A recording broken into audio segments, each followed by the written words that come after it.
Let's talk about the ecosystem. What are the variables you're dealing here with in creating a game with the right ecosystem? What are the variables that people need to consider?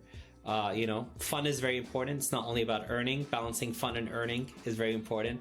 Then creating something that is self-sustainable, that continuously grows, because there's utility for whatever tokens are being issued in the game. So take us through, in your mind, what would be the ideal game that will make that breakout? Well, I think Blizzard games and Diablo 2 and Path of Exile, no, Path of Exile is not Blizzard's game, of course, but a lot of MMORPGs out there are done right. And one of the reasons why their economies are so thriving is because they provide the end game content, and the depth and the amount of content that is intended for the hardcore players is in place. So one of the key elements, I think, is that will allow a game's success with a decentralized economy is actually have enough funding for you to sustain the game in years or decade or even longer. Take an example of EVE Online, right? The game has been out there for probably like 20 years, and it's a space game where you manage your colonies and you make alliances and you wage wars with other clans or guilds and economies.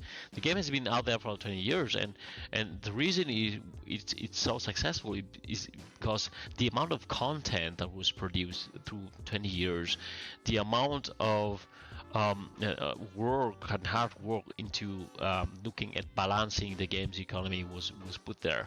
What I'm trying to say is, in order for Web3 games with deep player economies to succeed, they just need a lot of funding. Not the kind of funding of like, I don't know, $10 million or $20 million. That for a live ops games is not even enough. That's probably 1/3 of the budget, or 1/4 even of the budget of AAA games with deep economies, such as Cyberpunk or Diablo or like World of Warcraft. And so the breakout success with a great games economy unfortunately won't come from the Web3 gaming startups and small companies. It will have to come from those like Activision, EA Games, or Blizzard or Square Enix. And so I think that to really have a successful breakout, you just need deep funding, because making games with engaging economies is just hard and money consuming.